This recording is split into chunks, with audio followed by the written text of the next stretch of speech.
Otra diferencia marcada entre el Pacto de Derechos Civiles y Políticos y el Pacto de Derechos Económicos, Sociales, Culturales y Ambientales es aquella relativa a que el Pacto de Derechos Civiles y Políticos establece expresamente la obligación de los Estados parte de proveer de remedios efectivos a las personas que alegan alguna violación a sus derechos. Esto es, de acudir a alguna corte o algún órgano cuasi jurisdiccional de alguna naturaleza en sede interna o doméstica. A diferencia del Pacto de Derechos Económicos, Sociales y Culturales, el cual no establece de manera expresa esta obligación para los Estados parte, aunque es cierto que el Comité de Derechos Económicos, Sociales y Culturales ha ido interpretando que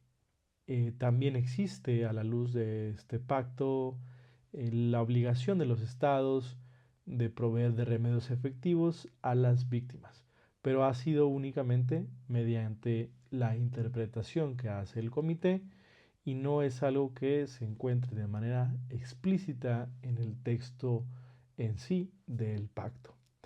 Una tercera diferencia entre estos dos instrumentos es que en 1966, cuando el Pacto de Derechos Civiles y Políticos fue adoptado, existía una opción de adoptar el protocolo que proveía para mecanismos de comunicaciones individuales para ser presentados ante el Comité de Derechos Humanos. En otras palabras, aquellos individuos que consideraran que habían sido víctimas de violaciones a sus derechos civiles y políticos podían presentar, con base en esta opción, una comunicación individual, una queja ante el Comité de Derechos Humanos, algo que las víctimas de violaciones a sus derechos económicos, sociales y culturales no tenían la posibilidad de hacer bajo este diverso pacto. De hecho, solamente hasta el año 2008, 60 años después de la Declaración Universal de Derechos Humanos, es que se adoptó un protocolo opcional para complementar este pacto. Un protocolo opcional o adicional que provee de competencia al Comité de Derechos Económicos, Sociales y Culturales y que entró en vigor en el año 2013. Es solamente hasta el año 2013 cuando se abre la posibilidad de recibir quejas que estén dirigidas en contra de algún Estado parte por los individuos que alegan ser víctimas de sus derechos DESCA, económicos, sociales, culturales y ambientales. Ahora bien, estas diferencias entre estos dos conjuntos de derechos establecen y permiten suponer que hay una diferencia entre las creencias de los gobiernos o de los estados partes en la época en la que se suscribieron y que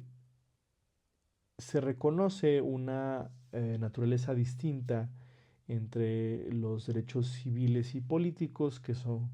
considerados de manera inmediata aplicables a ser justiciados por cortes o órganos cuasi jurisdiccionales o por un cuerpo de expertos independientes. En contraste, los derechos económicos, sociales y culturales se considera que requieren la inversión de los estados para que puedan ser considerados una inversión pues que requiere presupuesto y que es más caro o requiere más recursos. Esto es lo que constituye una idea preconcebida respecto a los DESCA y nos damos cuenta que también se requieren reformas legislativas para la completa realización de estos derechos y la cooperación internacional entre los estados. Entonces, por estas razones es que estos dos conjuntos de derechos se consideran y se tratan de manera distinta por su naturaleza y requieren diferentes remedios. El protocolo adicional o opcional al el Pacto de Derechos Económicos, Sociales y Culturales es, una, es un avance significativo para la, cerrar la brecha entre estos dos conjuntos de derechos. Y es algo que nos brinda esperanza el ver que para finales del año 2015 ya eran 21 estados partes los que optaron por este protocolo adicional.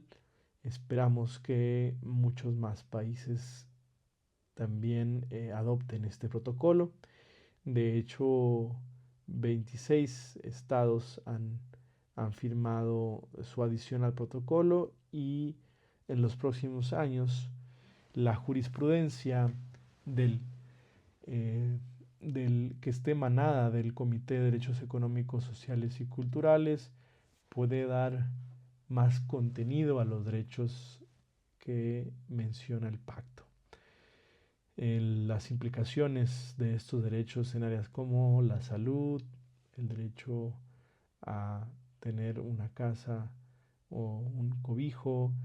a la comida, al trabajo, a la educación, por ejemplo, serán importantes y primordiales. Ahora bien, otros instrumentos que vale la pena mencionar y que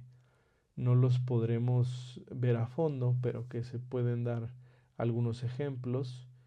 están implementados en tratados que forman parte de la Declaración Universal de Derechos Humanos. Tomamos, por ejemplo, la Convención para la Eliminación de todas las formas de discriminación en contra de la mujer, que fue adoptada en el año 1979 y que entró en vigor un par de años después, cuando los suficientes estados ratificaron dicha convención y que ahora podemos decir es una de las ampliamente ratificadas por 189 estados parte para el final del año 2015. También se establece un comité de expertos de la CEDAW, de esta convención, y también se establece la posibilidad de recibir comunicaciones individuales como es proveído por el protocolo adicional de 1999, el cual ha sido ratificado por 106 estados parte. Y se permite entonces la presentación de quejas en contra de estados por supuestas violaciones a la Convención de CEDAW o Convención en contra de para la erradicación de la discriminación en contra de la mujer, uno de los tratados en materia de derechos humanos que ha sido ampliamente ratificados. Al igual, también la Convención sobre los Derechos del Niño, de la misma forma, adoptada el 20 de noviembre de 1989 y que para el año 2015 contaba con 196 estados parte para la Convención, con una notable excepción, la cual es los Estados Unidos de América. La Convención para los Derechos del Niño es un instrumento internacional interesante porque parte algunas cuestiones relativas a derechos civiles y políticos y algunas relativas a los derechos económicos, sociales y culturales que tradicionalmente concebíamos de manera separada, pues aquí deberán de ser disfrutados por la niñez, en parte porque esta convención no permite ninguna suspensión en tiempos de guerra o emergencia. Esto es un asunto interesante, un poco similar a lo que sucede con las con el derecho a no, o la prohibición pues de la tortura, el derecho a no ser sometido a malos tratos y a tortura, la cual también no admite suspensión en tiempos de guerra o emergencia. La Convención de los Derechos del Niño, volviendo al tema, ha sido ampliamente ratificada y tenemos en contraste algunas otras convenciones que no han llegado a ese rango de aceptación. Un ejemplo es la Convención Internacional para la Protección de los Trabajadores Migrantes y sus Familias, adoptada en 1990 y que entró en vigor en el año 2003. Desafortunadamente, han sido pocos los estados que la han ratificado y que han eh, pues permitido que se les aplique esta convención. Los estados que sorpresivamente se han unido o han firmado son aquellos del sur global, denominado sur global, algunos del continente africano, otros de Centroamérica y Latinoamérica, y hay algunos otros que no han ni firmado ni ratificado esta convención, lo cual resulta decepcionante en relación con países ricos que se pudiera pensar tienen medios, recursos mayores para ser efectivos, pero que no han mostrado un interés en ratificar estos instrumentos, con algunas consideradas, con algunas limitadas excepciones.